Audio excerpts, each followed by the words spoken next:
Okay,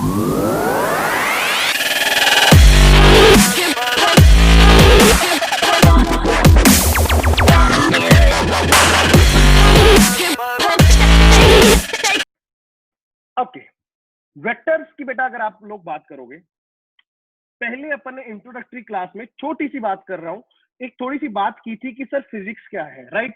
फिर अपन ने एक और चीज सीखी कि सर फिजिक्स के बारे में जब मुझे पता चल गया, आपने बोला कि कुछ नहीं है ज्यादा खास, अगर छोटा छोटा बोलूं तो सर सराउंडिंग के बारे में अपन स्टडी करते हैं। सर सराउंडिंग को जब लोगों ने स्टडी किया तो फिर सर फिजिसिस्ट थे जो, उन्होंने सोचा कि एक दूसरे को भी समझाना पड़ेगा।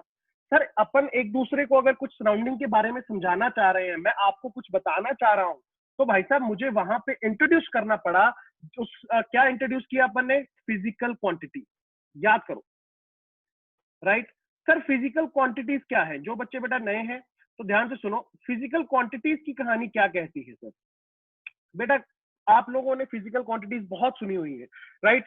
डेली लाइफ में आप बहुत यूज करते हो सर। जैसे कि बेटा तुम बोलो कि सर मास, मास सर। जैसे बेटा तुम बोलो कि जाके यार इतने किलो सब्जी लेके आ, बेटा वो किलो मास, राइट। तुम बोलो कि सर यहाँ से मेरा घर 10 मीटर दूर है, 10 मीटर। बेसिकली ये डिस्टेंस, स्पीड, मास, टाइम, ये सारी की सारी चीजें क्या है बेटा? Physical quantities. तो सर बेसिकली आप ये कहना चाह रहे हो कि सराउंडिंग को समझने के लिए अपन लोगों ने कुछ फिजिकल क्वांटिटीज को बनाया। यस। अब जब ये फिजिकल क्वांटिटीज की लिस्ट आई मेरे पास कि यार ये फिजिकल क्वांटिटीज टाइम है, मास है, लेंथ है, डिस्टेंस है, स्पीड है, एक्सेलरेशन है, फोर्स है, मोमेंटम है, टॉर्क है, कुछ भी जो तुमने यूनिट्स एंड डायमेंशन में बहुत सारी फिजिकल क्वांटिटीज देखी, सारी फिजिकल क्वांटिटीज की जब लिस्ट सामने आई तो बेटा वहां पे ना उन्होंने एक्चुअल में इसको 3 कैटेगरीज दी। अब तुम बोलोगे सर तीन कौन कौन सी? बेटा तीसरी की मैं बात नहीं करूंगा, अपने लेवल पे वो एडवांस फिजिक्स हो जाती है। अपने लेवल पे अपन सिर्फ दो तरह की फिजिकल क्वांटिटीज की बात करते हैं। सर कौन कौन सी? बेटा इनको एक्चुअली ये फिजिकल क्वांटिटीज की लिस्ट को देखा गया और बोला गया कि यार ये वाला सेट कुछ इसमें से एक चीज फॉलो कर रहा है और बाकी की फिजिकल क्वांटिटीज ये चीज फॉलो कर रही है।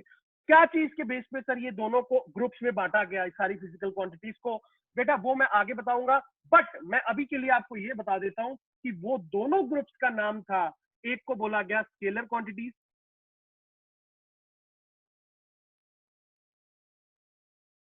और दूसरी को बोला गया vector quantities. And I hope कि बेटा जो बच्चे नए भी हैं उन लोगों ने कहीं ना कहीं तो ये सुना होगा। वेक्टर और जो स्केलर की कहानी होती है, ये ऐसा नहीं है कि सर बिल्कुल मैं पहली बार सुन रहा हूं। कहीं ना कहीं आपने बचपन में, आपको कहीं ना कहीं किसी किताब में या आपके किसी भी फिजिकल क्वांटिटी जो भी आपने पढ़ी भी थी, आपको वहां पे कभी ना कभी टीचर्स ने बताया होगा कि ये स्केलर है, वेक्टर है। हाँ, वो इतना ज्यादा इस पे डीप नहीं जाते कि यार वेक्टर को कैसे अपन स्टडी करेंगे। अब मेरी बात ध्यान से समझो, सराउंडिंग को पढ़ने चले, अच्छा बोला क्या फिजिक्स पढ़ रहे हैं, ठीक। फिजिक्स पढ़ रहे हैं, फिर सर एक दूसरे को समझाना पड़ा तो फिजिकल क्वांटिटीज को ले आया। फिजिकल क्वांटिटीज को जब ले आया तो देखा कि यार एक इसमें से ग्रुप कुछ ऐसा कुछ फॉलो करता है, दूसरा ग्रुप ये कुछ फॉलो करता है। एक और ग्रुप होता है जिसको बोलते हैं टेंसर क्वांटिटीज, ठीक है, TENSOR। कभी बात नहीं करेंगे अभी के लिए, उसको छोड़ दो, सिर्फ दोनों पे फोकस करो। तो सर बेसिकली ये दो जो ग्रुप्स बने, ये ग्रुप्स को फिगर आउट किया गया, एक को नाम दिया गया स्केलर, एक को नाम दिया गया वेक्टर। अब मेरी बात ध्यान से सुनना, कैसे डिफाइन किया गया? बेटा याद करो, मैंने यूनिट्स एंड डायमेंशन में आपको एक बात बताई थी, क्या? कि सर कोई भी quantity can be represented with the help of a number and a unit. याद है?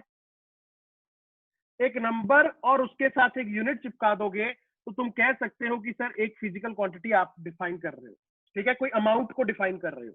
बट अब मैं एग्जांपल देता हूं आपको। अगर आप लोग बोलो कि यार सिंपल कुछ भी समझने के लिए, मैंने बोला कि यहां से अगर मैं बोलूं कि यार यहां से अपना जलगांव कितनी दूर है, तुम बोलोगे सर 1200 किलोमीटर, राइट। सही भी है। मान लो कि पंजाब से सर जलगांव कितना दूर है, माना कि 1200 किलोमीटर। समझ आया सर, कुछ नहीं, आपने 1200 पकड़ा, किलोमीटर पकड़ा, 1200 नंबर था और किलोमीटर यूनिट था। समझा सर, हमें फील आ गई आपकी बात, आप जो समझाना चाह रहे थे मैं समझ रहा हूँ। मेरी बात ध्यान से गौर फरमाना। अब अगर कोई आदमी जैसे तुम लोग हो, राइट, मान लो कि आप लोगों को मैं बोलूं कि यार अगर मैं आप लोगों को बोलूं जलगांव से चलना स्टार्ट करो और 1200 किलोमीटर चलो तो पंजाब पहुंच जाओगे, क्या इस बात की श्योरिटी है? देखो, हाँ है सर, अगर मेरे पास मैप चल रहा होगा। बट अगर लॉजिकली तुम सोचो 1200 किलोमीटर जाने के लिए तेरे पास रास्ते बहुत है सर, रास्ते बहुत है।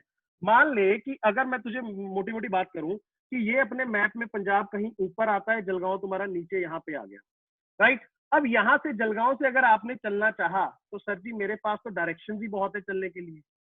मैं साउथ को जा सकता हूँ सर, मैं वेस्ट को ईस्ट को भी जा सकता हूँ, और या फिर मैं बोलूं कि नॉर्थ ईस्ट या नॉर्थ वेस्ट को भी जा सकता हूँ।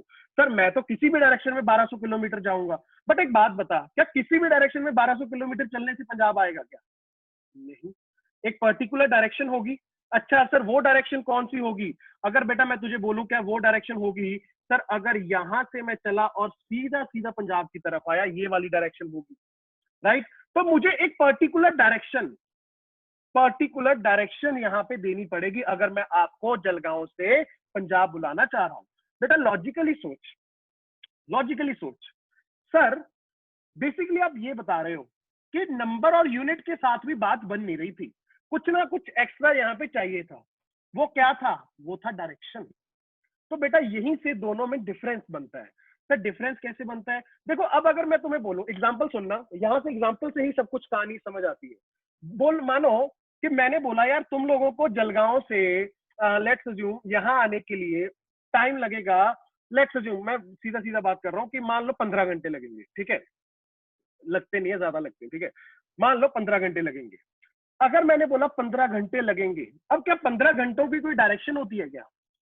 क्या मैं ये बोलूंगा 15 घंटे नॉर्थ की तरफ लगेंगे, 15 घंटे ईस्ट की तरफ लगेंगे? बेटा टाइम की तो डायरेक्शन ही नहीं है, टाइम तो सर टाइम है, राइट। अगर मैं बोलूं कि अभी से मैं 5 मिनट बाद बात करूंगा, तो मतलब 5 मिनट है सर। अब 5 मिनट नॉर्थ के बाद, 5 मिनट साउथ के बाद कोई डायरेक्शन की जरूरत थोड़ा ना पड़ रही है। मैं बोलूं मैं 10 मीटर चलूंगा, तो सर आपको बताना पड़ेगा, अगर मैं अच्छे से आप मुझे बताना चाहते हो कि 10 मीटर चलूंगा, किधर को चलूंगा, नॉर्थ को चलूंगा, ईस्ट को चलूंगा, वेस्ट को चलूंगा, साउथ को चलूंगा, नॉर्थ ईस्ट, नॉर्थ वेस्ट, किधर को चलूंगा? बेसिक मैं तुझे ये समझाना चाह रहा हूँ। कुछ क्वांटिटीज जैसे टाइम हो गया, मास हो गया, मैं बोलूंगा 10 kg जाके चीनी लेके आ, 10 kg चीनी, क्या डायरेक्शन की जरूरत है क्या? तुझे समझ आ गया ना 10 kg चीनी क्या है? अब ये थोड़ा ना बोलूंगा कि 10 kg चीनी ईस्ट डायरेक्शन वाली लेके आ, not possible, doesn't make sense, right. तो सर लॉजिकली मुझे ये समझ आ रहा है कि कुछ क्वांटिटीज ऐसी जिनको डायरेक्शन की जरूरत नहीं पड़ती, बट कुछ क्वांटिटीज ऐसी जिनको डायरेक्शन की जरूरत पड़ती है। तो बेटा यहीं से तेरा मुद्दा क्लियर होता है, बट डेफिनेशन अभी भी बेटा इनकम्प्लीट है। सुनना मेरी बात ध्यान से। अगर मैं आपको बोलूं कि सर स्केलर को कैसे डिफाइन करते हैं और वेक्टर को कैसे डिफाइन करते हैं, एक एक करके ध्यान से सुनना, मैं डेफिनेशन आपको बहुत अच्छे से बेटा एक्सप्लेन करूंगा। अगर लेट्स अज्यूम अपन ने बोला कि सर मेरे पास स्केलर क्वांटिटी है, स्केलर क्वांटिटी की डेफिनेशन सुनो, पहले मैं डेफिनेशन बोल रहा हूं, फिर जो अपना चैप्टर है वेक्टर्स उस पे मैं आऊंगा। Scalar quantities, the physical quantities that can B completely, remember this term, that can be completely represented with the help of a number. What is a number? Number का मतलब क्या होता है? मैग्नीट्यूड, यस, उसका क्या होगा? Magnitude. with the help of a number and a unit are called scalar quantities. Simple है sir, ऐसी क्वांटिटीज जिनको सिर्फ एक नंबर और एक यूनिट के साथ में कंप्लीटली रिप्रेजेंट कर पाऊं, सर ऐसी क्वांटिटीज को मैं बोल दूंगा कि ये मेरे पास स्केलर क्वांटिटीज है। सर थोड़ी सी एग्जांपल्स देके दिखा दो, अच्छा लगेगा? तो लो बेटा, एग्जांपल्स की अगर बात करोगे, एग्जांपल्स कौन कौन? दो तो मैंने अभी बातों बातों में आपको बताई थी सर। एक आपने बोला था मास, एक आपने बोला था टाइम। अब याद करो। अच्छा अगर मैं तुम्हें बोलूं डिस्टेंस, डिस्टेंस, राइट, डिस्टेंस तुम लोगों ने बचपन में भी पढ़ा था, is a scalar quantity, right. Speed is a scalar quantity. अच्छा सर, तो अभी आपने तो बोला था 1200 किलोमीटर टुवर्ड्स एक डायरेक्शन, बेटा वो मैं क्या बता रहा था? डिस्टेंस बता रहा था या डिस्प्लेसमेंट बता रहा था? डिस्प्लेसमेंट बता रहा था, राइट। तो डिस्टेंस के साथ अगर डायरेक्शन अटैच हो जाती है तो याद करो बचपन में पढ़ा था अपन ने, डिस्प्लेसमेंट बन जाएगा, और स्पीड के साथ अगर डायरेक्शन अटैच हो जाती है तो वो वेलोसिटी बन जाएगा। इसी वजह से डिस्टेंस को बोला जाएगा स्केलर क्वांटिटी और डिस्प्लेसमेंट को बोला जाएगा वेक्टर क्वांटिटी। इसी वजह से स्पीड को बोला जाएगा तुम्हारा स्केलर क्वांटिटी, वेलोसिटी को बोला जाएगा वेक्टर क्वांटिटी। तो सर ये सारी की सारी एग्जांपल्स, ठीक है। और जैसे हो गया work done, work done, right, ये सारी की सारी बेटा एनर्जी। अब मैं बोलूंगा मेरे पास 100 जूल एनर्जी है, इसका ये मतलब थोड़ा ना कि 100 जूल मेरे पास नॉर्थ की डायरेक्शन में एनर्जी है, राइट। एनर्जी का मतलब ये सारी की सारी कुछ एग्जांपल्स है, right.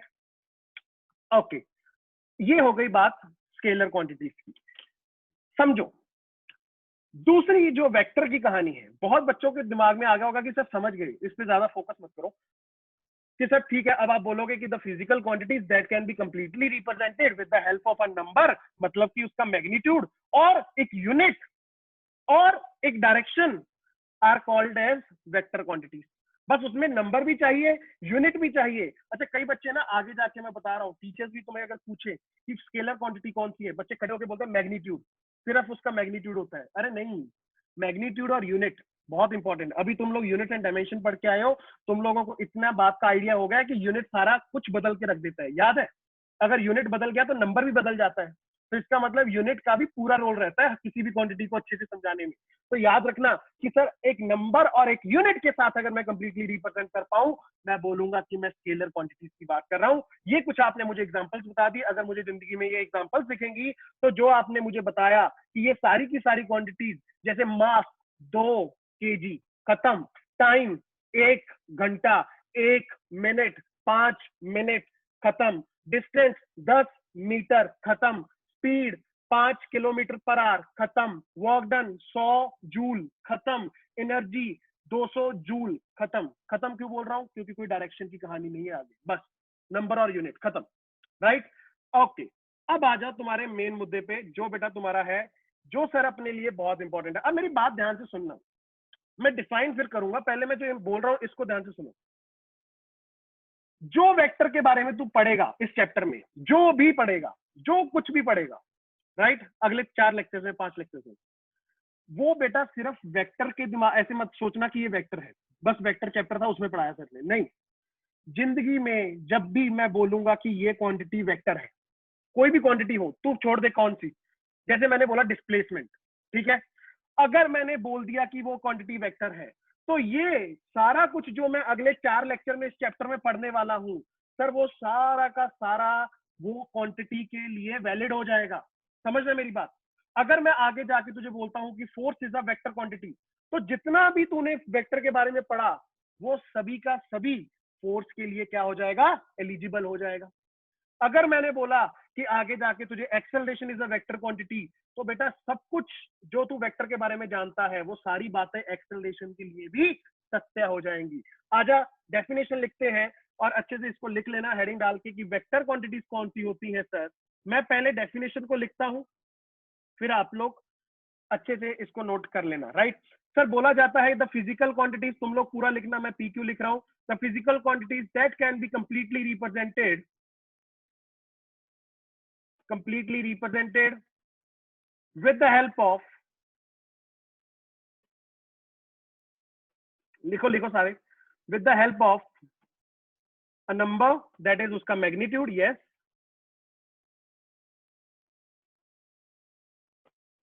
a unit, yes, and its direction are called vector quantities.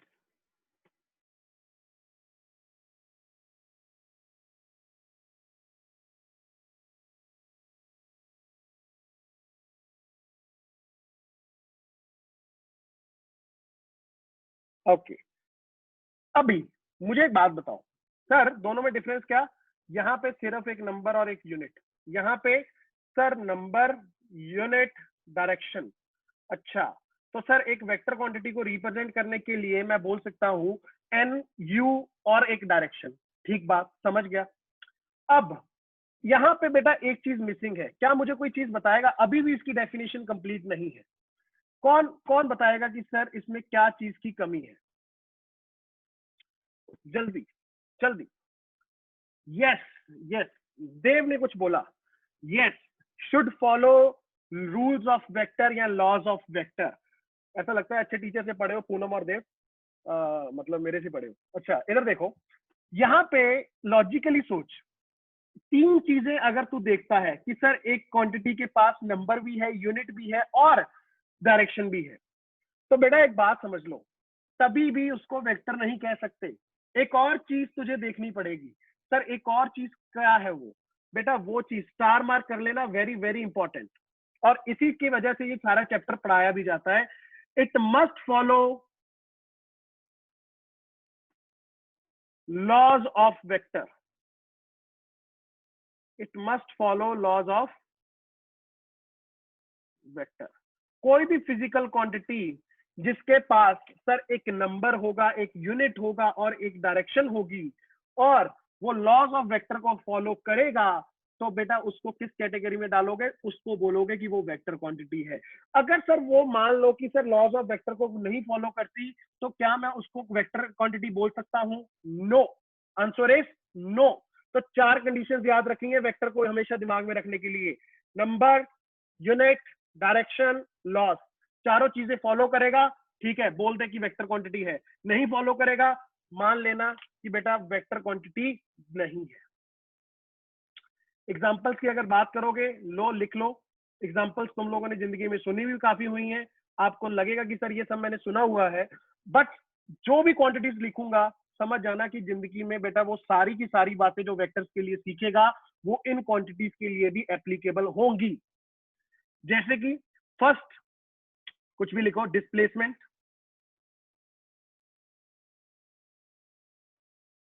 Okay, displacement, velocity, acceleration, right, torque, etcetera. बहुत कुछ आएगा, राइट, मोमेंटम, ये सब, राइट। बहुत सारी क्वांटिटीज आएंगी जो आगे आने वाली फिजिक्स में आप लोग पढ़ोगे। बस वहां पे आज के बाद ये समझ जाना कि अगर सर ने कोई भी क्वांटिटी मुझे बोल दिया कि ये वेक्टर है, तो सर सारे के सारे वेक्टर के जो रूल्स है वो सारे के सारे उसके लिए वैलिड हो जाएंगे। और जो ये चैप्टर अपन पढ़ते हैं ना बेटा, एक्चुअल में वो चैप्टर अपन इस वजह से पढ़ते हैं क्योंकि तुम्हें ये चीज अच्छे से समझाना चाहते हैं। ये मैंने आपको इंट्रोडक्टरी क्लास में बताया था कि वेक्टर चैप्टर पढ़ने का रीजन क्या है, कि आपको पता होना चाहिए कि ये कौन से लॉज है जिसके बारे में सर बात करते हैं, राइट। बिफोर मूविंग आगे, सारे बच्चे देखो हाईलाइट चेक कर लो, स्केलर, नंबर और यूनिट, नंबर, यूनिट, डायरेक्शन और चौथा laws of vector, right.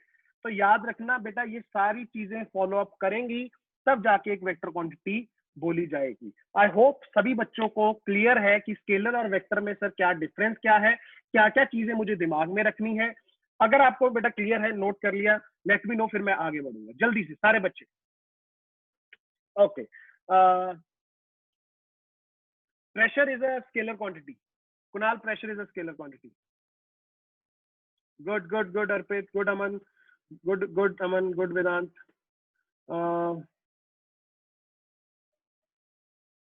Sir work done is force into, अच्छा, एफ डॉट आर, यस, और yes, F R cross F, yes, so why is there difference? बेटा देखो ऐसा जरूरी नहीं होता, कभी भी ऐसा मत सोचना कि तुम लोग बोलोगे कि सर अगर दो क्वांटिटीज को मल्टीप्लाई कर दिया जो कि स्केलर है, वेक्टर है, तो क्या रिजल्ट भी वेक्टर आएगा? बेटा जरूरी नहीं है, सीखोगे इसी चैप्टर के अंदर आगे सीखोगे, राइट। दो तरह से मल्टीप्लीकेशन होती है, एक होते हैं डॉट प्रोडक्ट, एक होते हैं क्रॉस प्रोडक्ट, याद रखना।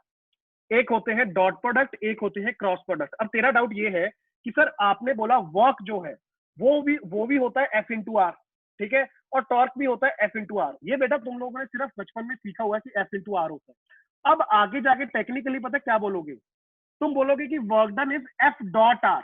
सर डॉट क्या है मैं अभी बताता हूँ। और टॉर्क को बोलोगे R cross F. Sir R cross F मतलब बेटा डॉट और cross, these are two types of multiplication जो अपन करते हैं किसमें? वेक्टर्स में। वेक्टर्स में दो तरह से मल्टीप्लिकेशन होती है। डॉट प्रोडक्ट को बोला जाता है स्केलर प्रोडक्ट, मतलब जो रिजल्ट आता है वो आता है स्केलर। और क्रॉस प्रोडक्ट के लिए जो रिजल्ट आता है वो क्या आता है बेटा तुम्हारे पास? Vector, right. आई होप आपको क्लियर हो गया होगा। कि कहानी में डिफरेंस क्या है। बाकी दोनों जो मैं बोल रहा हूँ आपके पास कि ये दो तरह के जो तुम्हारे होते हैं प्रोडक्ट, क्या होते हैं, कैसे होते हैं, ये आगे चैप्टर का पार्ट है। सारे बच्चे मुझे बोलो, क्लियर करो, फिर मैं आगे बढ़ूंगा। नोट कर लिया अपना खुशवंत? नोट करो बेटा जल्दी। Okay good Arpit, good good Poonam, good good Srishti, good Rajat, good good बच्चा, गुड, बहुत अच्छे।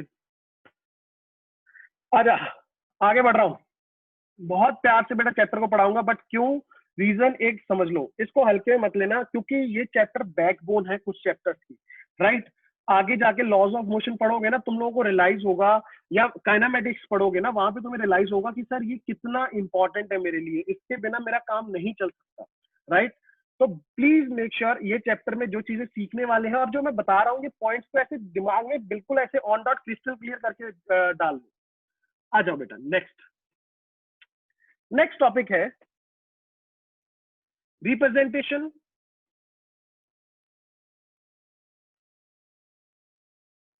Representation of a vector. एक वेक्टर क्वांटिटी को रिप्रेजेंट कैसे करते हैं, ये बड़ी इंपॉर्टेंट बात है। सर मुझे समझ आ गया कि वेक्टर क्या है।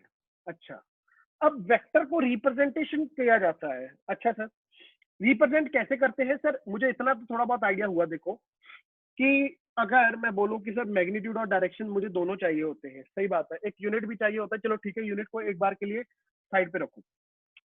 अगर रिप्रेजेंटेशन की बात करोगे, दो तरह से बेटा इसकी रिप्रेजेंटेशन होती है। एक तुम बोलते हो ग्राफिकली, और सेकंड होती है तुम्हारी एनालिटिकली। अगर ड्रॉ करना हुआ तो बेटा ग्राफिकली कैसे ड्रॉ करोगे, और एनालिटिकली अगर क्वेश्चन वगैरह में या पैराग्राफ्स में लिखना हुआ तो कैसे लिखते हो, ये चीज आप लोगों को समझ होनी चाहिए। अच्छा सर, आओ पहले डिस्कस करता हूँ, लेट्स टॉक अबाउट ग्राफिकली, कि सर अगर मैं क्वांटिटी को ग्राफिकली रिप्रेजेंट करूंगा, वेक्टर क्वांटिटी को, तो कैसे करूंगा। बेटा ध्यान से देखना, अब वेक्टर क्वांटिटी इज रिप्रेजेंटेड, देखो, with the help of an arrow, with the help of an arrow. अच्छा सर, एरो से रिप्रेजेंट की जाती है, यस। एक बात बता, एरो के फायदे कुछ है, कैसे मैं बताता हूँ, सोच के देखना। क्या एरो के साथ तुझे डायरेक्शन समझ आ जाती है, किधर को जा रहा है, राइट? क्या तुझे समझ आ जाता है कि सर ये मेरे पास अगर मैं बोलता हूं this is the tail, this is the head, तो यहां पे मैं कह सकता हूं कि head is directing towards the final position and tail is directing towards the initial position, हाँ या ना? अगर मैंने बोला कि कोई गाड़ी जा रही है और मैंने उसके साथ ऐसे एरो बना दी, मैंने बोला 10 मीटर पर सेकंड से जा रही है, एरो साथ में मार्क कर दी, तो क्या तू समझ पाएगा कि सही है सर, कोई बड़ी बात नहीं है, मैं समझ पा रहा हूँ कि आपके ये एरो बनाने का मतलब क्या है, आप मुझे बताना चाह रहे हो कि गाड़ी राइट को जा रही है, सिंपल है, राइट? अच्छा, अब यहाँ पे एक और बात, सर डायरेक्शन तो मुझे हेड और टेल बता देगी, बट एक और बात को हमेशा दिमाग में रखना कि अगर तुम बात करते हो बेटा इसकी लेंथ की, जो लेंथ होती है ना इसकी, वो भी इंपॉर्टेंट होती है। सर कैसे? बेटा इसकी लेंथ जो होती है वो आपको बताती है एक्चुअल में इसके मैग्नीट्यूड के बारे में। मतलब बेटा length of the vector indicates magnitude of the quantity. एक सेकेंड, ओके, एक सेकेंड, एक सेकेंड, ओके।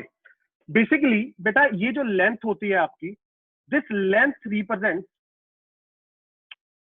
The magnitude. याद कर लो इस चीज को,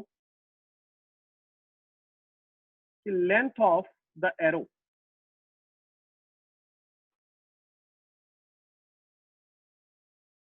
गिव्स अस व्हाट, मैग्नीट्यूड। अब तुम लोग सोचो कि सर कैसे मैग्नीट्यूड कैसे देगा। बेटा अगर मेरे पास लेट्स अज्यूम एक ग्राफ है, राइट, ऐसा कुछ, ठीक है सर, होगा। अगर इस ग्राफ में मैं आपको बोलूं कि मैंने दो, आपके पास दो वेक्टर्स हैं, अब क्या है कि कौन है वेक्टर वो छोड़ दे, वो अपना मुद्दा अभी के लिए नहीं है। बस सिर्फ इतना मान ले कि यहाँ पे मैंने दो वेक्टर्स को ड्रॉ कर दिया, एक ये रहा और एक ये रहा। अगर मैं आपको सिंपल सा एक बात पूछूं कि दोनों में से बेटा कौन सा वेक्टर बड़ा है, let's assume this is A vector, this is B vector. तो अगर तुम लोग लेंथ को दोनों को कंपेयर करते हो और मुझे नजर आया कि सर यहाँ पे length of B vector is greater than length of A vector, तो तुम क्या समझोगे कि सर इसका मतलब क्या है, सर मैग्नीट्यूड ऑफ बी। अच्छा, मैग्नीट्यूड को ना ऐसे रिप्रेजेंट करते हैं, देखना मॉड लगा के, दो मॉड लगा दो, राइट। तो magnitude of B is greater than magnitude of A. अच्छा, तुम लोगों को कईयों के दिमाग में आ रहा होगा कि सर ये आप ये ऊपर ये एरो सा क्यों बना रहे हो इन दोनों के। बेटा वो इस वजह से बना रहा हूं क्योंकि यही तुम्हारा नेक्स्ट स्टॉप, मतलब ये है एनालिटिकली अगर मुझे कभी रिप्रेजेंट करनी पड़े कोई कहानी, सर कैसे करूंगा, तो बेटा लिख लेना यहाँ पे, मैं बता रहा हूँ, बाद में नोट करना है, एक सेकंड सुन लो पहले। Analytically how can you write down a vector. बेटा कोई भी वेक्टर क्वांटिटी हो, लेट्स जो मेरे पास एक वेक्टर है ए, तो बेटा उसको मैं कैसे लिखूंगा, ए ऊपर उसके arrow, B vector arrow, velocity छोटी वी से रिप्रेजेंट करते हैं arrow, acceleration arrow, force arrow. तो सर ये एक तरीका होता है रिप्रेजेंट करने का कोई भी फिजिकल क्वांटिटी को। अगर तुम किसी भी क्वांटिटी के ऊपर एरो लगा हुआ देखते हो तो समझ जाना कि वो तुझे क्या बताना चाह रहा है, कि वो क्वांटिटी एक वेक्टर क्वांटिटी। अच्छा, क्या सर सिर्फ यही मेथड है? नहीं बेटा, एक और मेथड है, इसको बोल्ड करके लिखा जाता है। कई अच्छी बुक्स उठाओगे ना तो वहां पे कंफ्यूज मत होना, वहां पे इसको ना बोल्ड कर दिया जाता है। अच्छा मैं ऐसे बोल दूं।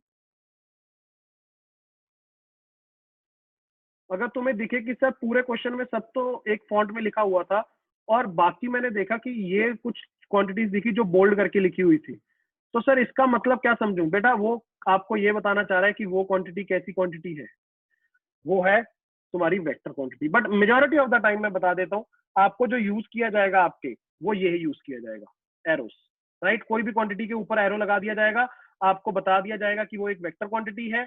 आपको सिर्फ बस इतना समझना है कि सर कोई वेक्टर क्वांटिटी को मुझे अगर ऐसे एरो दिखता है तो मैं बोल दूंगा कि ये वेक्टर है, और बाकी की जो सारे वेक्टर की मैं कहानियां पढ़ूंगा वो उसके लिए वैलिड हो जाएंगी, ठीक है।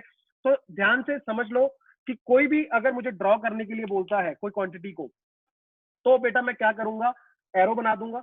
एक बात, अगर मुझे लिखने के लिए बोलता है कि फोर्स जैसे एक वेक्टर क्वांटिटी है, तो मुझे अगर क्वेश्चन में या कहीं अपने पैराग्राफ में या कुछ लिखने में कोई वेक्टर क्वांटिटी रिप्रेजेंट करनी है और लिखना है कि एफ फोर्स है और उसको रिप्रेजेंट करना है, तो एफ ऊपर एक एरो, राइट। नोट करो, आगे बढ़ाऊंगा कहानी को जल्दी से सारे बच्चे, बहुत सिंपल है, बच्चों वाले खेल है ये।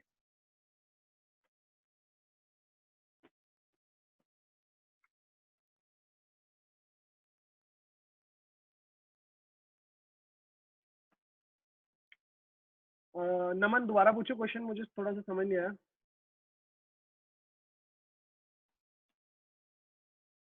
अच्छा, दोनों साइड जो लाइन ड्रॉ करते हैं, ठीक है ठीक है, इधर देखो, इसका मतलब होता है बेटा, ये भी लिख लेना, यहीं पे स्टार मार्क करके लिख लो, if we have a vector, इधर देखना एक बार, if we have a vector A, then तुम्हें पता है वेक्टर क्या होगा, एक तो मैग्नीट्यूड होगा और एक डायरेक्शन होगा, राइट। तो इसका मतलब ये कि सर मैं इसको कैसे रिप्रेजेंट करता हूं, A vector is equal to magnitude और साथ में डायरेक्शन। प्लस साइन मत लिखो तुम, फिर वही कंफ्यूज हो जाओगे, ठीक है।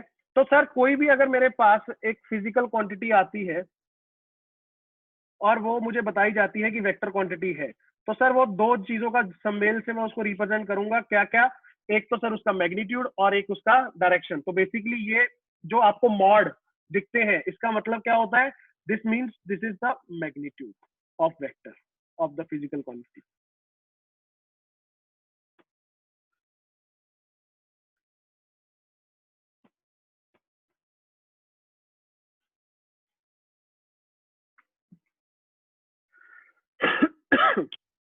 सारे बच्चे जल्दी से नोट करो।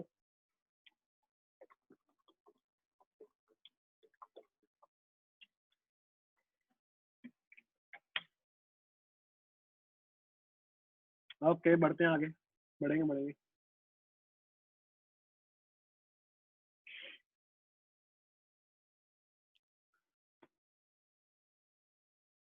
किसी बच्चे को बेटा छोटा सा भी डाउट नहीं बचना चाहिए, ठीक है सर?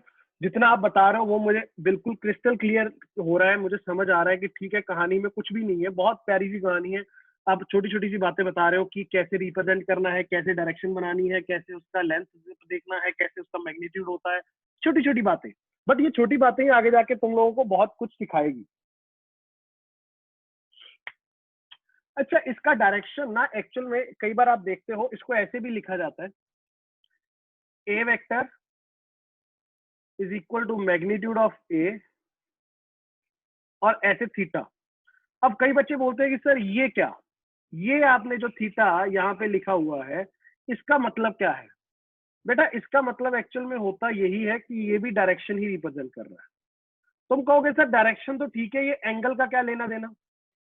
बेटा वो मैं आपको नेक्स्ट टॉपिक में बताता हूँ कि कैसे एक फिजिकल क्वांटिटी की डायरेक्शन एंगल के साथ भी अपन मेजर करते हैं और एंगल के साथ भी रिप्रेजेंट करते हैं। सर कैसे, मैं बताता हूँ, राइट? तो ये भी लिख लेना कि सर ने कुछ ये भी बताया था कि ऐसा कुछ भी अगर मैं देखूं कहीं अच्छी बुक में कि सर एक वेक्टर का मैग्नीट्यूड और एक साथ में थीटा बना हुआ है, तो वो थीटा बेसिकली डायरेक्शन रिप्रेजेंट कर रहा है। कैसे, वो समझ जाओ। सर आवाज नहीं आ रही। खुशवंत आएगा, तेरा थोड़ा सा इंटरनेट का इशू है, चेक करना। बाकी बच्चे मुझे बताओ आवाज आ रही है ना? हाँ हाँ हाँ, आ रही है आ रही है। Good good good good good good. Okay okay okay good. अच्छा, आओ बेटा, नेक्स्ट जो टॉपिक है, छोटी सी चीज सिखानी है यहाँ पे, ठीक है?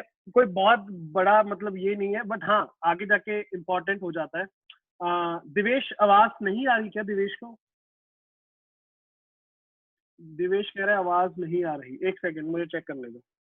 यार मेरे एंड से तो मुझे शो कर रहा है कि आवाज आ रही है। देव मैं समझाता हूँ, वो डायरेक्शन रिप्रेजेंट कर रहा है और कुछ भी नहीं है। थीटा क्या, अच्छा थीटा का एंगल, सर एंगल होता है थीटा, तो उसका लेना देना क्या है इस जगह पे? डायरेक्शन बताने में एंगल का क्या लेना देना है, वो नेक्स्ट टॉपिक में समझ जाओगे। इधर देखो, इसी का बेटा पार्ट है। ओके, अब आ रही है खुशवंत, आवाज आ रही है? यस। बेटा सुनना ध्यान से, तुमने बोला कि सर अगर मैं रिप्रेजेंटेशन की बात करता हूँ, रिप्रेजेंटेशन में आपने मुझे एक बात बताई कि एक वेक्टर को, कोई भी अगर मैं ए वेक्टर बोलता हूँ, तो सर उसको एक तो एक मैग्नीट्यूड लगता है जो कि एक नंबर होगा, और साथ में उसके एक डायरेक्शन लगती है। सही है सर, ये तो समझता हूं मैं। अच्छा डायरेक्शन, बेटा अब एक बात बताना, जैसे मैं आप लोगों को एक एग्जांपल देता हूँ, सारे बच्चे आई होप ये तो जानते होंगे, कोई बड़ी बात नहीं है, बस थोड़ा सा साथ देना और समझने की कोशिश करना। अगर मैं बोलता हूँ कि लेट्स अज्यूम ये मेरे पास चार डायरेक्शंस है। डायरेक्शंस कैसे हैं देखो, ये है नॉर्थ, ईस्ट, वेस्ट, साउथ। सब जानते हो ये बात? ठीक बात। North east south west. अगर मैं आप लोगों को बोलूं कि मैं 10 मीटर चला टुवर्ड्स नॉर्थ, अच्छा सर आप 10 मीटर चले टुवर्ड्स नॉर्थ, तो बेसिकली आप ऐसा कुछ कह रहे हो कि आप ऐसे चले, लाइन में बना रहा हूं, ओके, या रेड बना दो। ओके, क्या सबको दिख रहा है कि सर आपने बोला कि आप चले, आपकी डिस्प्लेसमेंट थी, लेट्स अज्यूम आपने बोला it is 10 meter towards north, सही बात है। सर आपने लिखना था displacement is 10 meter towards north, या सीधा नॉर्थ, खत्म। तो एक बात बताओ, क्या मैंने डायरेक्शन दे दी? आपको समझ आ गया? यस। अगर मैं बोलता 10 मीटर नॉर्थ, आप समझ जाते कि ठीक है सर 10 मीटर चले, किधर को चले? नॉर्थ को चले। तो बेसिकली ज्योग्राफिकल डायरेक्शंस की अपन हेल्प लेते हैं वेक्टर्स की डायरेक्शन देने के लिए। वेक्टर्स की डायरेक्शन बताने के लिए ज्योमेट्रिकल जो अपने पास बेटा नॉर्थ ईस्ट साउथ वेस्ट है डायरेक्शन, इनकी हेल्प लेते हैं। अगर मैं आपको बोलूं कि मैं 20 मीटर चला टुवर्ड्स ईस्ट, अच्छा सर 20 मीटर चले टुवर्ड्स ईस्ट, देखना कुछ ऐसा ऐसा ऐसा नजारा दिखेगा। यहां से चले आप, ये लो, सही है सर, आपने बोला 20 मीटर, मुझे दिख रहा है कि सर ये आपका था 10 मीटर और ये आपका हो गया 20 मीटर, ये 10 मीटर टुवर्ड्स नॉर्थ और ये हो गया 20 मीटर। और एक बात और नोटिस करना, क्या आपको नजर आया मैंने ईस्ट की साइड लेंथ को लंबा रखा, क्यों? क्योंकि सर एरो का जो मैग्नीट्यूड होता है वो उसकी लेंथ से अपन डिफाइन करते हैं। अगर उसकी लेंथ मान लो 20 मीटर आपको ईस्ट में रिप्रेजेंट करना था और 10 मीटर आपको नॉर्थ में, तो अगर लॉजिकली मैं सोचूं तो बेटा जितना मैंने नॉर्थ में ड्रॉ किया उतना ईस्ट में उससे डबल होगा, हाँ या ना?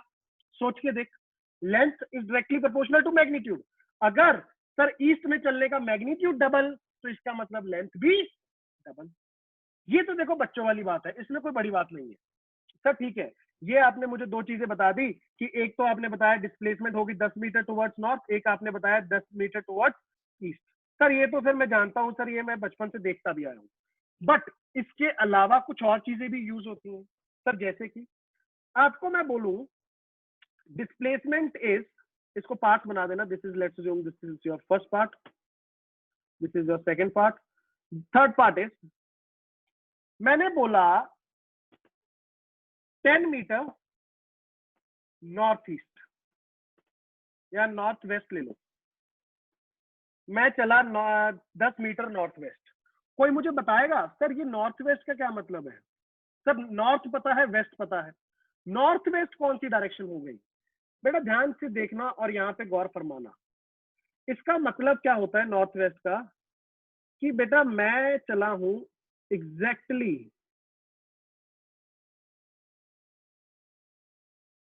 नॉर्थ और वेस्ट के सेंटर पे, राइट?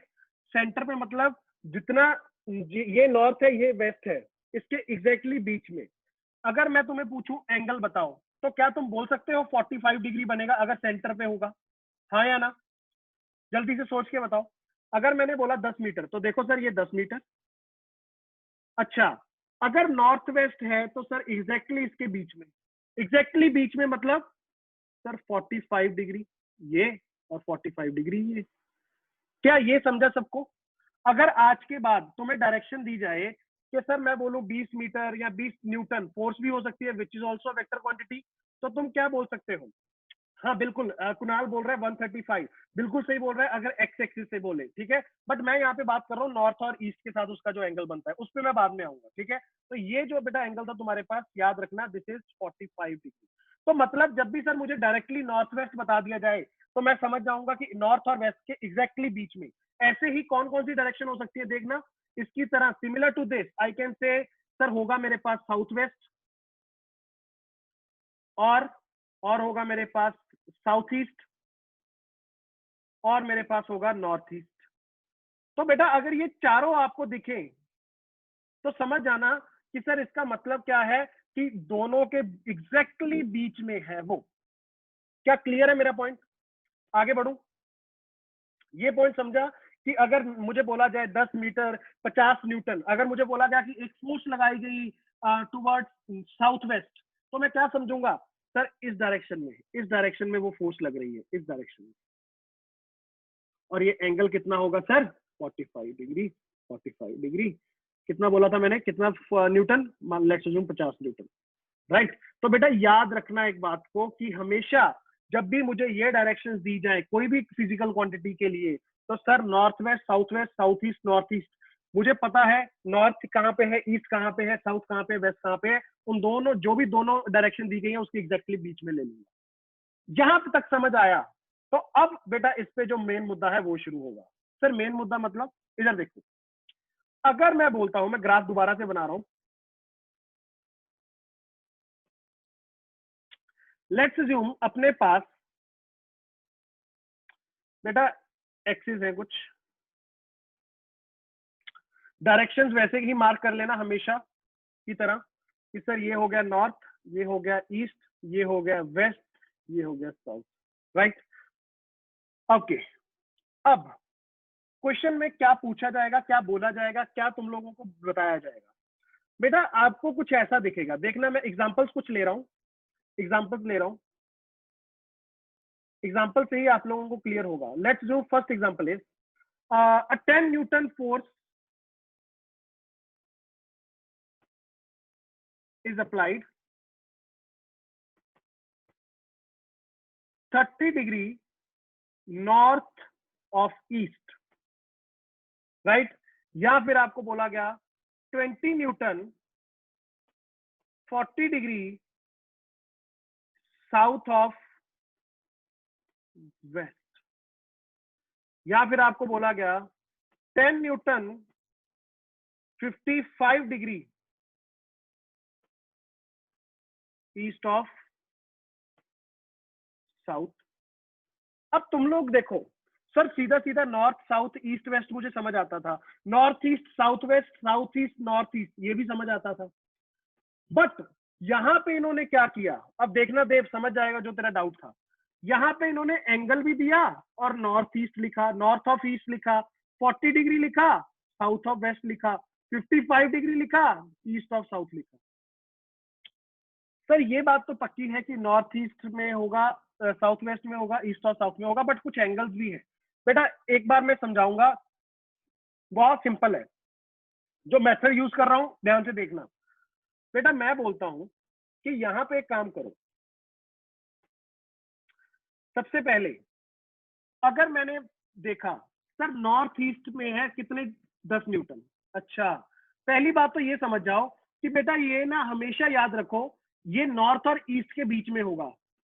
तो एक काम करो यहां पे एरो बना लो, कितने न्यूटन था 10 न्यूटन, ये तो सर मुझे समझ आ गया, बट सर ये 30 डिग्री नॉर्थ ऑफ ईस्ट का मतलब क्या है? बेटा याद कर लो इस चीज को, सुन लो ध्यान से एक बार में। नॉर्थ ऑफ ईस्ट का मतलब ईस्ट पे मैं पेन रखूंगा, ईस्ट वाली एक्सिस पे मैं पेन रखूंगा और नॉर्थ की तरफ चला जाऊंगा, पीछे वाले पे पेन रखूंगा, दूसरे वाले की तरफ चलूंगा, तो जहां पे मैं जाके रुक जाऊंगा वेक्टर के पास वो मुझे एंगल दिया गया है। मतलब सर कैसे कैसे, दोबारा बोलो।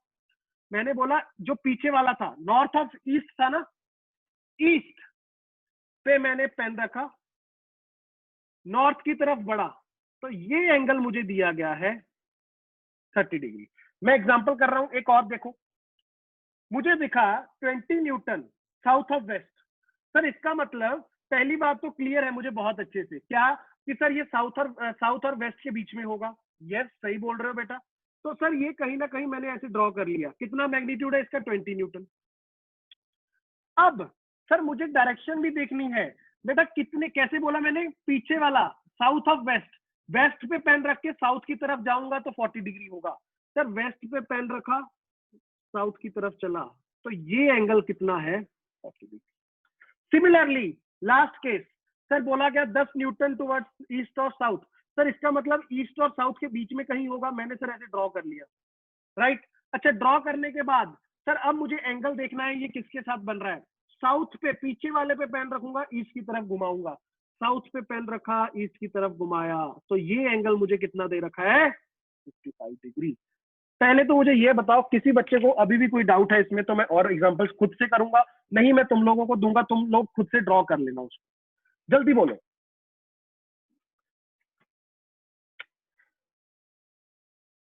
जल्दी सारे बच्चे क्लियर है तब आगे बढ़ेंगे। क्लियर है सर, क्लियर है, बहुत अच्छे बहुत अच्छे बहुत अच्छे। कोई भी बच्चा बेटा छोटा सा भी डाउट मत छोड़ना, बहुत बेसिक सी बात है।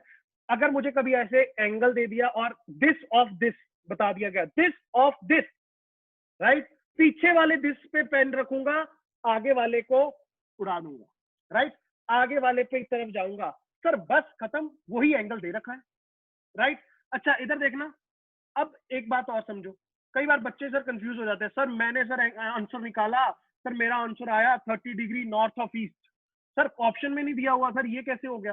अरे भाई क्यों घबरा रहे हो, एक बात बताओ मुझे, सोचना, थोड़ा सा बुद्धिजीवी लोग बनना। इधर देखो, यहाँ पे अगर मैं लिखूं 10 न्यूटन, सुनना सुनना सुनना, 60 degree east of north, sir देखना देखना, नॉर्थ से ईस्ट पे चला तो 60 डिग्री बन रहा है, 10 न्यूटन है, नॉर्थ पे रखा पेन, ईस्ट की तरफ चला 60 डिग्री।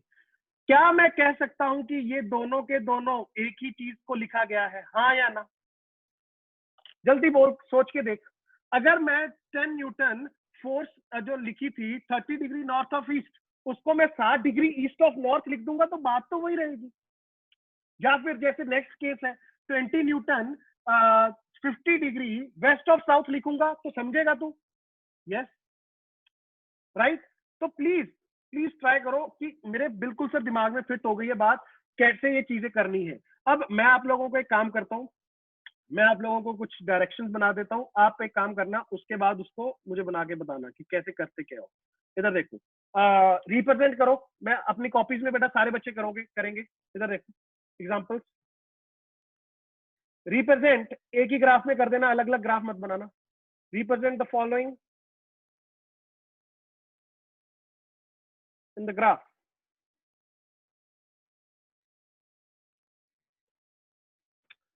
क्या क्या है देखो, first question, first part is 5 meter.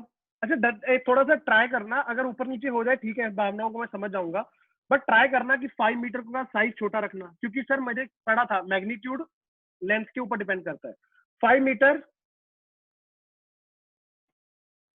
20 degree east of north. Second, 10 meter 35 degree south of east. Third, 20 meter 50 degree north of west. Fourth, 20 या 10 meter 40 degree east of south. 25 meter 25 degree west of north. Last, 15 metre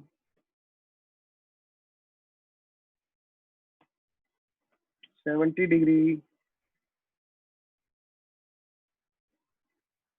east.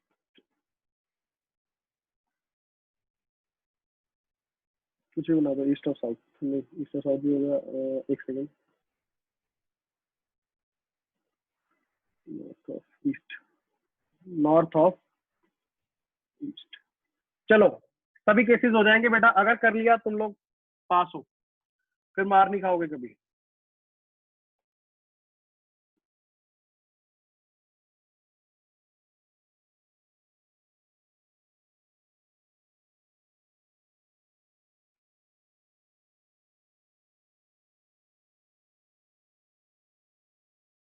जल्दी से draw कर लो, फिर मैं आपको बताता हूँ कि क्या सही है क्या गलत है।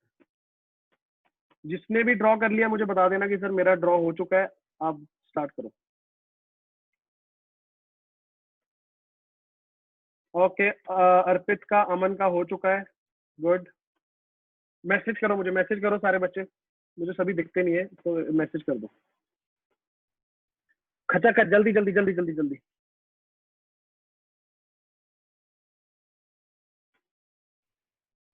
डन सर, पूनम कह रही है डन। ओके बहुत अच्छे, जल्दी जल्दी जल्दी, जिसका हो गया भेजो डन। हो गया सर, बहुत अच्छे देवेश, बहुत अच्छे। वेदांत भी कह रहा है हो गया डन। हाँ,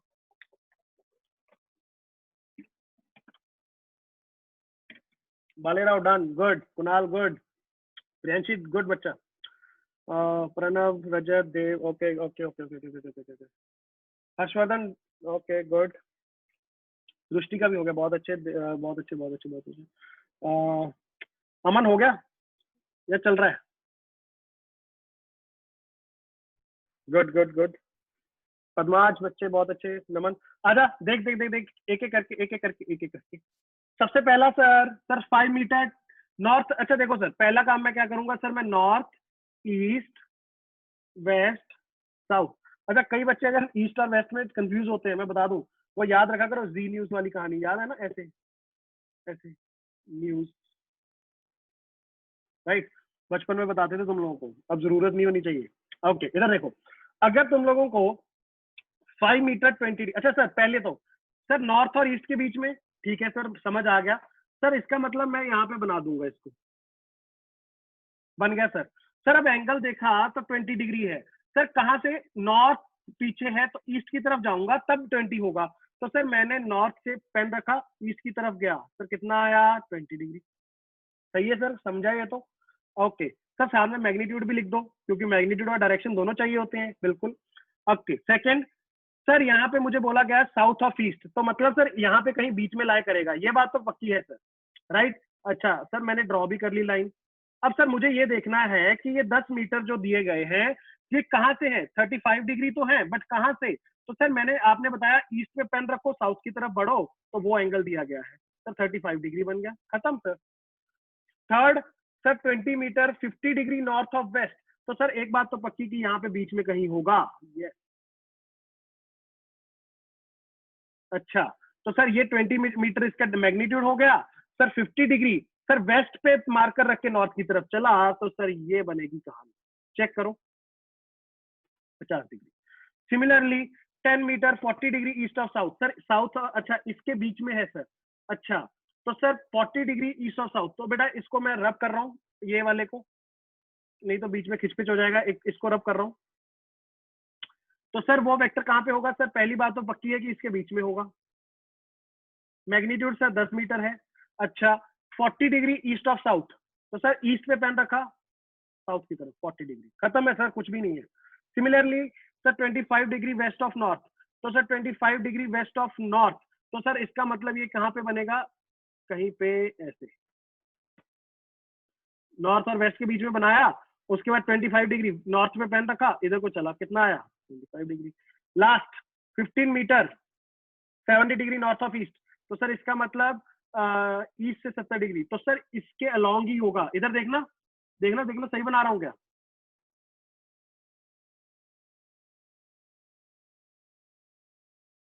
इसी के ऊपर लाया करेगा वो, ये 15 मीटर है, देखो ईस्ट पे पेन रखा और नॉर्थ की तरफ आया, तो क्या दोनों की डायरेक्शन तो सेम ही होगी, बस मैग्नीट्यूड अलग अलग है। चेक करो सारे बच्चे, क्या सबको कहानी समझ आई, अगर आई तभी हाँ बोलना, फिर आगे बढ़ूंगा। बहुत अच्छे, बहुत अच्छे।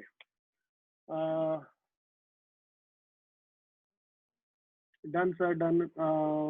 आपका फोर्थ कौन सा 10 meter 40 degree east of south, south. Okay okay okay okay, सही बोल रही है, सही बोल रही है, सही बोल रही है। मैंने कौन सा किया था, ये ईस्ट ऑफ साउथ था ना, ईस्ट ऑफ साउथ तो साउथ पे पेन रखेंगे ना, यही तो, ऐसे ही तो मैं तुम्हें चेक करता रहता हूँ कि तुम लोग जगे हुए हो ना, मुझे तो पता था कि ये वाला एंगल है वो। ठीक है, ओके, बढ़िया Poonam, got it got it got it got it got it, yes sir yes sir yes sir yes sir. Okay okay okay, okay Dev कहता समझ तो गया, पर मैंने एग्जैक्टली ऑपोजिट, अच्छा आगे वाले पे पेन रख रहा होगा, पीछे वाले की तरफ भाग रहा होगा ना। सिंपल है यार, दो डायरेक्शन दी गई है, एंगल दिया गया है, तो सर बेसिकली पीछे, जो पीछे वाली डायरेक्शन होगी दिस ऑफ दिस, ये पीछे वाले दिस पे पेन रखूंगा, आगे वाले पे जाऊंगा, वो एंगल बताया गया है। कंसेप्ट क्लियर, चल बढ़िया, चल बढ़िया पर, बहुत अच्छे बच्चा।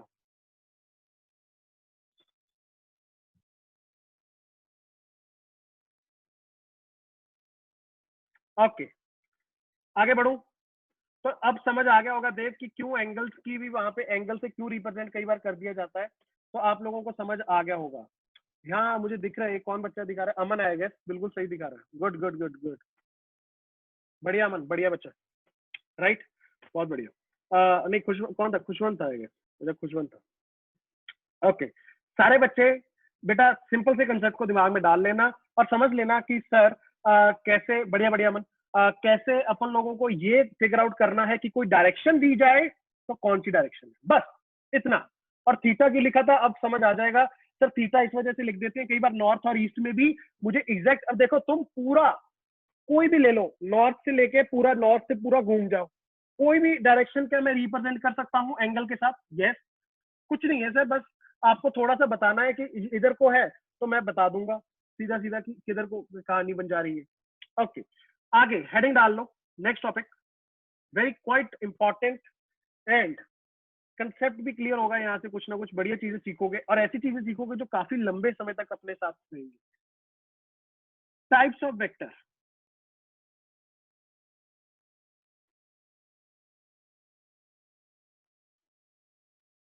Okay,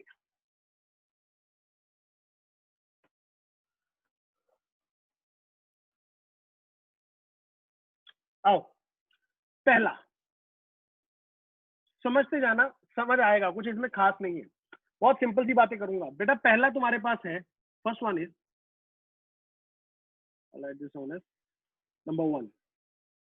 number one is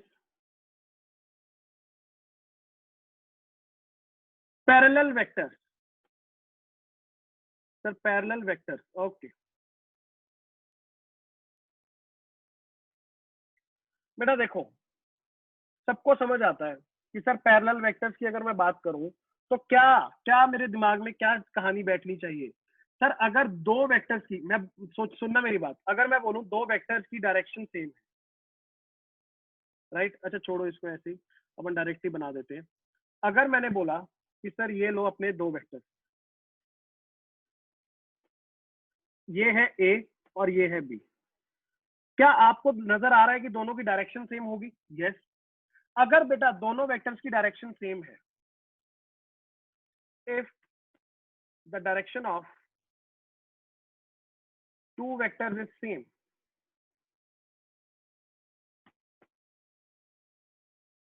then they are called parallel vectors। बहुत सिंपल, बहुत बेसिक बात। If the direction of to vectors is same, बेटा अगर मैं बोलूं कि 10, जैसे अभी अभी अपन ने किया था, याद करो, 5 मीटर और 15 मीटर वाला केस, दोनों की डायरेक्शन एग्जैक्टली सेम थी। 70 degree of east of north लिखो या 20 degree of north of east लिखो, तो सर दोनों की direction same. Sir magnitude same हो या ना हो वो फर्क नहीं पड़ता, मैग्नीट्यूड अलग अलग हो सकता है, राइट। तो अगर दोनों की डायरेक्शन सेम होगी, सिंपल सा ये चीज कि sir direction of the two vectors is same, तो मैं क्या बोलूंगा कि ये वो कौन से वेक्टर है? पैरेलल वेक्टर है। सेकंड, एंटी पैरेलल वेक्टर, ये नया है। एंटी पैरेलल सर क्या होगा? पैरेलल तो समझा, एंटी पैरेलल वेक्टर, सोच के देख कि अगर मैं बोलूं एक वेक्टर की डायरेक्शन है इधर को और दूसरे की डायरेक्शन है इधर को, ये है ए वेक्टर, ये है बी। अब अगर तुम देखोगे बेटा ये पैरेलल तो नजर आ रहे हैं, राइट, दोनों पैरेलल तो नजर आ रहे हैं, बट दोनों की डायरेक्शन क्या है? Exactly opposite. मतलब सर अगर एक नॉर्थ को है और एक साउथ को है, तो ये दोनों को बेटा मैं क्या बोलूंगा कि सर वो एंटी पैरेलल है। लिख लेना, if the direction of the two vectors is opposite to each other,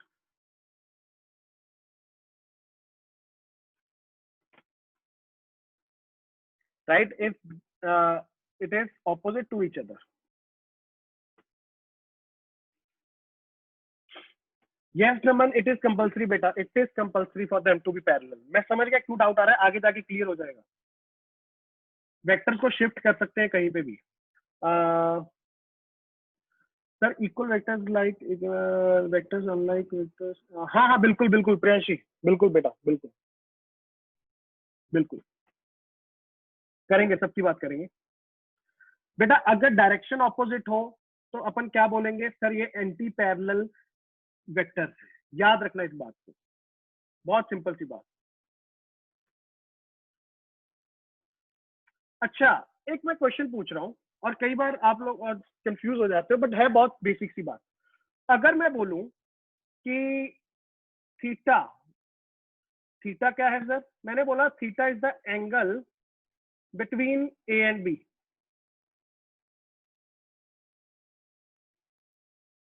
ए और बी के बीच में एंगल कितना है, राइट? यहाँ पे थीटा कितना होगा और यहाँ पे कितना होगा? कोई मुझे बच्चा बताएगा? जल्दी से सोचो, कुछ भी जो भी आपके दिमाग में आ रहा है। पहले केस में और सेकंड केस में एंगल्स कितने लूंगा? Theta, if theta is the angle between A and B, first case में पहले बताओ, फर्स्ट केस में वेदांत का बिल्कुल सही, देव बिल्कुल सही। It does not depend on the magnitude, no no Poonam, it does not depend on the magnitude. Dev Kotecha कह रहे हैं दोनों में जीरो, ओके ओके। पहले में एक बात देखो, पहले में अगर तुम बोल रहे हो जीरो तो बेटा मैं समझ लेता हूँ, ठीक बात। सर दोनों की डायरेक्शन सेम है, एक के ऊपर दूसरा है, राइट, तो दोनों के बीच का एंगल कितना हो गया? जीरो, समझता है सर? राइट, ऐसी कहानी। इधर देखना सारे बच्चे, मेरी तरफ देखो। तो सर दोनों अगर एक ही डायरेक्शन में है बेसिकली, तो सर मैं समझता हूँ कि दोनों के बीच का एंगल 0 हो जाएगा क्योंकि एक ही डायरेक्शन में है। अगर ऑपोजिट है तो मुझे एक बात बता, एंगल क्या 0 होगा या 180 डिग्री होगा? सोच के देख, टेल से टेल मिला दे। क्या मिला दे? टेल से टेल, ताल से ताल नहीं, टेल से टेल मिला दे। तो बेटा टेल से टेल मिलाने पे मुझे क्या नजर आया? दोनों की डायरेक्शन ऑपोजिट है। तो सर जी इसका मतलब ये कि यहाँ पे मैं बोलूंगा कि एंगल इज 180 डिग्री। तो याद रखो, पैरेलल वेक्टर्स के बीच में angle is 0 degree and in the case of anti parallel angle is 180 degree. Very important, confuse मत हो जाना कहीं पे भी आगे जिंदगी में।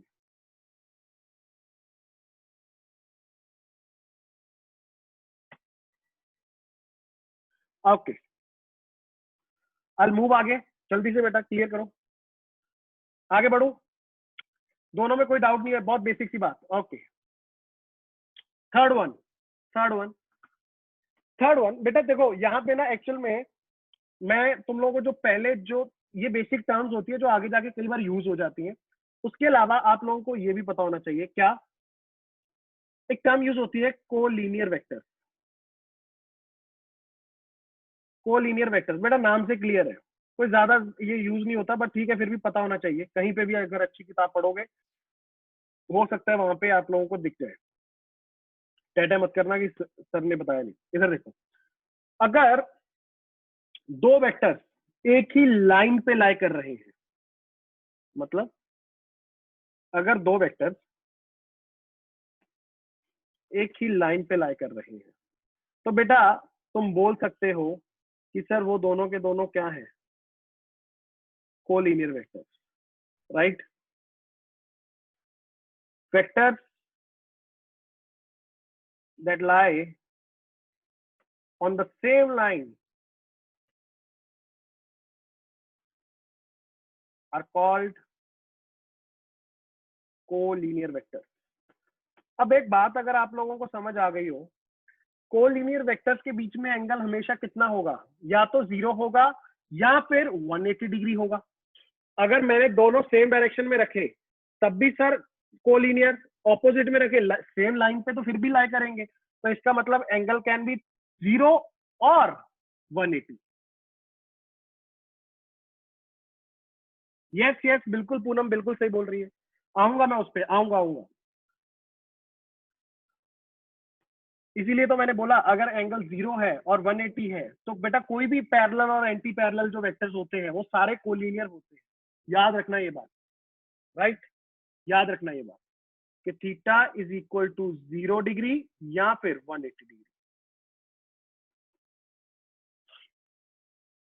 बेटा दो vectors that lie, two vectors that lie on the same line,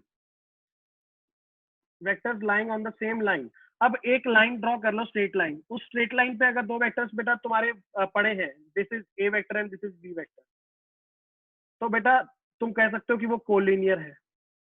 अब उसके अंदर केस क्या क्या बनेंगे? या तो सर उनके बीच का एंगल 0 होगा या 180 होगा, खत्म।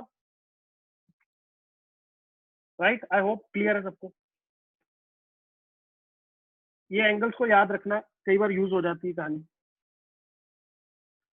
ओके, लास्ट, जो लास्ट नहीं, तीन और है अभी जो यहाँ पे तुम लोगों को इसी के साथ रिलेट करना है। एक बोलते हैं को इनिशियल वेक्टर। सारे बच्चे सुनना, को इनिशियल वेक्टर। सर को लीनियर एक लाइन पे, को इनिशियल मतलब इनिशियल पॉइंट सेम हो। सर इनिशियल पॉइंट कैसे सेम हो सकता है? बेटा मतलब सिंपल होता है कि अगर सभी के सभी वेक्टर्स एक ही पॉइंट से ओरिजिनेट कर रहे हैं, मतलब सबकी टेल क्या हो? एक ही पॉइंट पे हो। अब तुम बोलोगे सर मैं तो कितने भी वेक्टर्स को उठा के एक ही लाइन, एक उनकी टेल अगर जोड़ दूंगा, आपने बोला कि मूव कर सकते हो, तो बेटा बिल्कुल सही है। आप जितने भी वेक्टर्स आपके पास हो उन सबको उठा के को इनिशियल वेक्टर्स बना सकते हो। तो remember, vectors which originate from the same point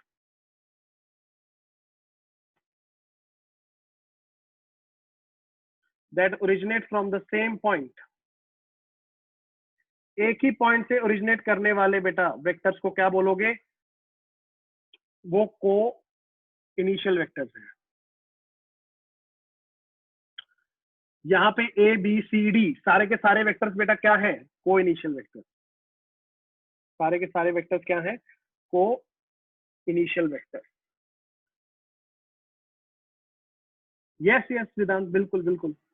वेदांत कह रहे हैं सर इन्फानाइट भी हो सकते हैं। यस, आगे जाके तुम, मैं शिफ्टिंग पे अभी ज्यादा दिमाग मत लगाओ, वो अपन पूरा एक्सप्लेन करूंगा मैं।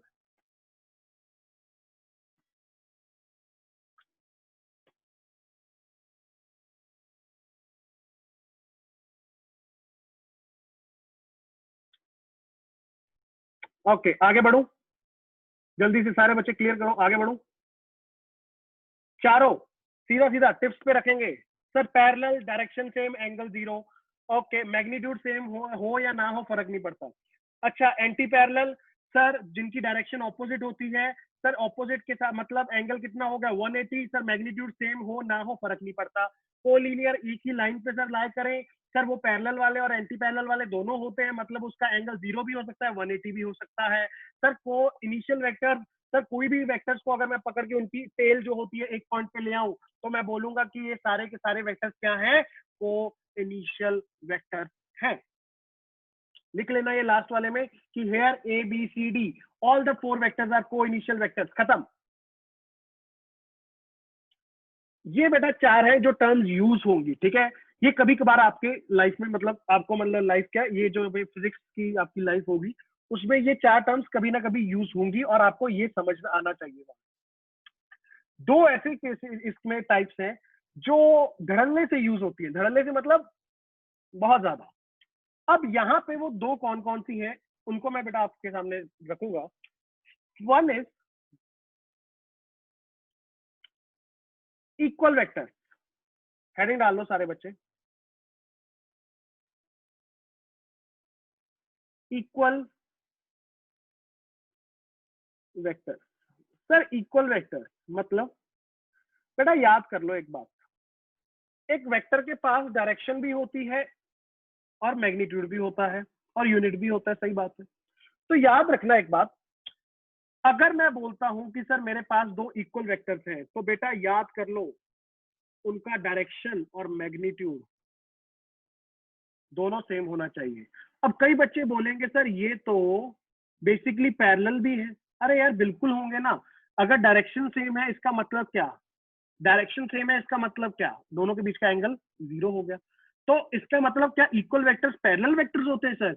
Yes yes, right. तो बेटा याद कर लो कि अगर मैं दो वेक्टर्स को इक्वल बोलना चाहता हूं, इसके बारे में मैंने पहले भी आपको एक बार बताया था कि दो वेक्टर्स अगर इक्वल हो तो बेटा क्या क्या कंडीशन है? The magnitude and the direction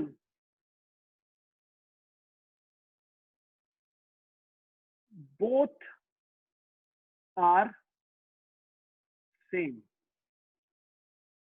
magnitude as well as बेटा उसकी जो डायरेक्शन होती है, याद कर लो कि वो आपके पास सेम होनी चाहिए। अगर दो वेक्टर्स हैं, अगर मान लो उसका मैग्नीट्यूड सेम है, क्या मैं बोल दूंगा कि वो वेक्टर इक्वल है? नहीं, वो गलत हो जाएगा। अच्छा, अगर मैं मेरे पास आया कि सर लेट्स अज्यूम मैंने बोला कि सर उसका डायरेक्शन सेम है, तो क्या मैं बोल दूंगा कि वो सही कहानी है कि वो इक्वल वेक्टर्स है? नहीं। तो सर आपके कहने का मतलब उसका मैग्नीट्यूड और डायरेक्शन दोनों जब तक सर सेम नहीं होंगे, कोई भी वेक्टर को इक्वल कहना बहुत बड़ी बेवकूफी है। तो बेटा लिख लेना यहाँ पे कहानी को कि यहाँ पे theta is equal to what? Theta is equal to 0। तो basically this is, I can also say sir क्या ये एक स्पेशल केस है? काहे का? पैरेलल वेक्टर्स का, राइट। पैरेलल वेक्टर्स का क्या है? ये एक स्पेशल केस है, रिमेंबर दैट, राइट। अच्छा, लास्ट बट बहुत इंपॉर्टेंट, रिमेंबर दिस, ये बहुत बार यूज होने वाला है, बहुत बार। Next, negative vectors. Negative vectors sir, negative vectors क्या होते हैं? बहुत सिंपल है बेटा, अगर समझने की कोशिश करेगा तो। अगर मैं बोलता हूं कि मेरे पास दो वेक्टर थे, एक ए है और एक बी है।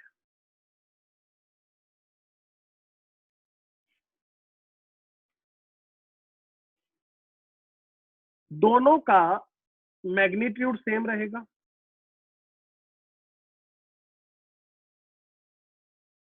Magnitude same, the magnitude is equal and direction is opposite. अब तुम लोगों के दिमाग में आ रहा होगा सर ये भी तो एंटी पैरेलल है। बिल्कुल सही सोच रहे हो। तो बेटा मतलब ये भी क्या है, स्पेशल केस, कि सर जब मैग्नीट्यूड इक्वल हो जाएगा तब मैं बोलूंगा कि दो एंटी पैरेलल वेक्टर जिनका मैग्नीट्यूड इक्वल होगा वो कौन से वेक्टर्स कहलाएंगे, नेगेटिव वेक्टर्स कहलाएंगे। Direction is opposite. अच्छा, इसको यूज कैसे करते हैं मैं एक बार आपको बता दूं, सुनना सारे बच्चे। अगर मेरे पास लेट्स अज्यूम एक ग्राफ है, राइट, अगर मेरे पास एक ग्राफ आ गया,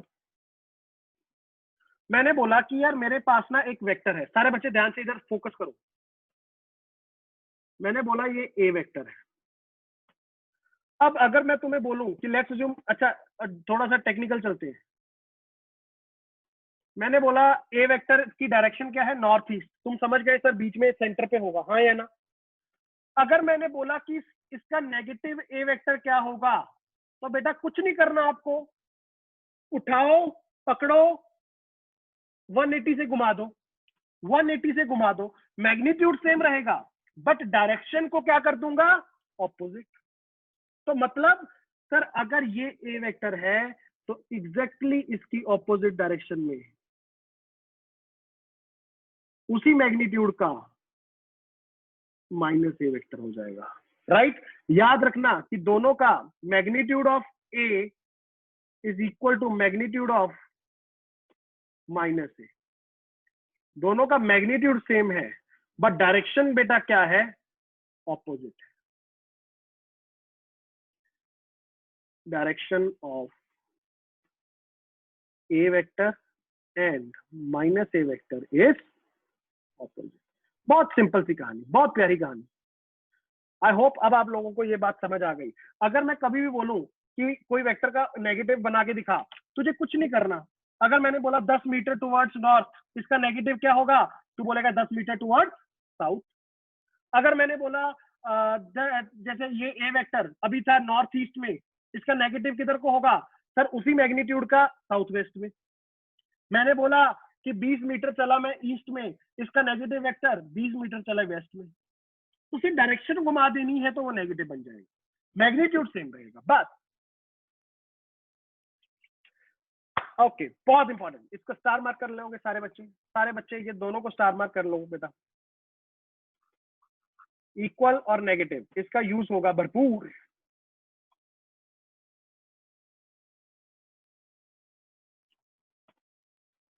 ओके, आई होप आपको एक एक चीज बेटा जो आज के लेक्चर में पढ़ाई गई है बहुत प्यार से, मैंने बहुत धीरे धीरे आप लोगों को परोसी है चीजें। प्लीज ट्राई करना कि अच्छे से आज बैठ के शाम को, ये नहीं है कि सर समझा, मुझे मजा आ गया, मुझे सब हो गया, नहीं।